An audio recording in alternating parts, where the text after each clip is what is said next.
Number the Stars, Chapter 15. My dogs smell meat. Anne-Marie's mind raced. She remembered what her mother had said. If anyone stops you, you must pretend to be nothing more than a silly little girl. She stared at the soldiers. She remembered how she had stared at the others, frightened, when they had stopped her on the street. Kirsty hadn't been frightened. Kirsty had been, well, nothing more than a silly little girl, angered because the soldier had touched her hair that afternoon. She had known nothing of danger, and the soldier had been amused by her. Anne-Marie willed herself with all her being to behave as Kirsty would. "Good morning," she said carefully to the soldiers. They looked her up and down in silence. Both dogs were tense and alert. The two soldiers who held the leashes wore thick gloves. "What are you doing here?" one of them asked. Anne-Marie held out her basket with a thick loaf of bread visible. "My Uncle Henrik forgot his lunch, and I am taking it to him. He is a fisherman." The soldiers were looking around. Their eyes glanced behind her and scanned the bushes on either side. "Are you alone?" one of them asked. Anne-Marie nodded. "Yes," she said. One of the dogs growled, but she noticed that both dogs were looking at the lunch basket. One soldier stepped forward. The other and the two holding the dogs remained where they were. "You came out here before daybreak just to bring a lunch? Why doesn't your uncle eat fish?" What would Kirsty reply?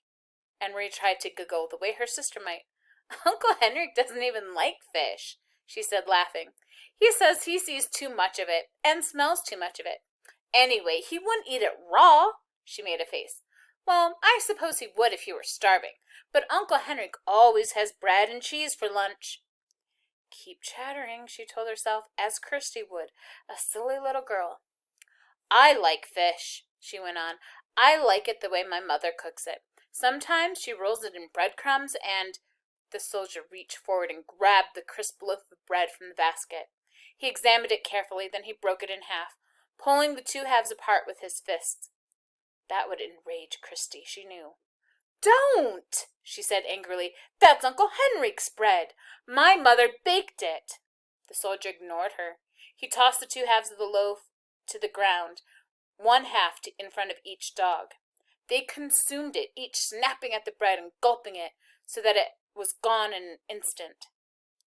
"Have you seen anyone in the woods?" The soldier barked the question at her. "No, only you." Anne-Marie stared at him. "What are you doing in the woods anyway? You're making me late. Uncle Henrik's boat will leave before I get there with his lunch, or what's left of his lunch." The soldier picked up the wedge of cheese. He turned it over in his hand. He turned to the three behind him and asked them something in their own language. One of them answered, "Nein," in a bored tone. Anne-Marie recognized the word. The man had replied no. He had probably been asked, Anne-Marie thought, "Do you want this? Or perhaps, should I give this to the dogs?" The soldier continued to hold the cheese. He tossed it back and forth between his hands. Anne-Marie gave an exasperated sigh. "Could I go now, please?" she asked impatiently. The soldier reached for the apple. He noted its brown spots and made a face in disgust. "No meat?" he asked, glancing at the basket and the napkin that lay in its bottom. Anne-Marie gave him a withering look. "You know we have no meat," she said insolently. "Your army eats all Denmark's meat." "Please, please," she implored in her mind, "don't lift the napkin." The soldier laughed. He dropped the bruised apple on the ground. One of the dogs leaned forward, pulling at its leash, sniffed the apple, and stepped back. But both dogs still looked intently at the basket, their ears alert, their mouths open, saliva glistening on their smooth pink gums. "My dogs smell meat," the soldier said. "They smell squirrels in the woods," Anne-Marie responded. "You should take them hunting." The soldier reached forward with the cheese in one hand, as if he were going to return it to the basket. But he didn't.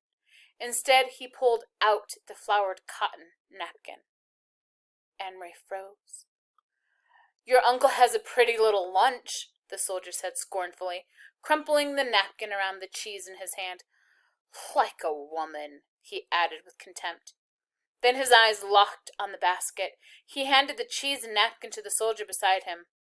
"What's that? There in the bottom?" he asked in a different, tenser voice. What would Kirsty do? Anne-Marie stamped her foot. Suddenly, to her own surprise, she began to cry. "I don't know," she said, her voice choked. "My mother's going to be angry that you stopped me and made me late. And you've completely ruined Uncle Henrik's lunch, so now he'll be mad at me, too." The dogs whined and struggled against the leashes, nosing forward to the basket. One of the other soldiers muttered something in German. The soldier took out the packet. "Why was this so carefully hidden?" he snapped.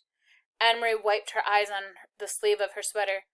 "It wasn't hidden, any more than the napkin was. I don't know what it is." That, she realized, was true. She had no idea what was in the packet.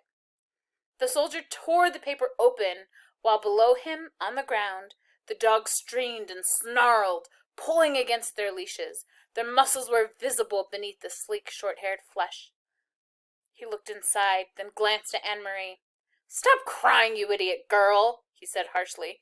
"Your stupid mother has sent your uncle a handkerchief. In Germany, the women have better things to do. They don't stay at home hemming handkerchiefs for their men." He gestured with the folded white cloth and gave a short, caustic laugh. "At least she didn't stitch flowers on it." He flung it to the ground, still half wrapped in the paper beside the apple. The dogs lunged, sniffing at it eagerly, then subsided, disappointed again. "Go on," the soldier said. He dropped the cheese and the napkin back into her basket. "Go on to your uncle and tell him that the German dogs enjoyed his bread." All of the soldiers pushed past her. One of them laughed, and they spoke to each other in their own language. In a moment they had disappeared down the path, in the direction from which Anne-Marie had just come. Quickly she picked up the apple and the opened packet with the white handkerchief inside. She put them into the basket and ran around the bend toward the harbor, where the morning sky was now bright with early sun, and some of the boat engines were starting their strident din. The Ingberg was still there, by the deck, and Uncle Henrik was there, his light hair wind-blown and bright as he knelt by the nets. Anne-Marie called to him, and he came to the side, his face worried when he recognized her on the deck. She handed the basket across. "Mama sent you lunch," she said, her voice quavering. "But soldiers stopped me, and they took your bread." She didn't dare tell him more. Henry glanced quickly into the basket. She could see the look of relief on his face, and knew it was because he saw that the packet was there, even though it was torn open. "Thank you," he said, and the relief was evident in his voice. Anne-Marie looked quickly around the familiar small boat. She could see down the passageway into the empty cabin. There was no sign of the Rosens or the others. Uncle Henrik followed her eyes and her puzzled look. "All is well," he said softly. "Don't worry. Everything is all right." "I wasn't sure," he said, but now he eyed the basket in his hands. "Because of you, Anne-Marie, everything is all right. You run home now, and tell your mama not to worry. I will see you this evening." He grinned at her suddenly. "They took my bread, eh?" he said. "I hope they choke on it."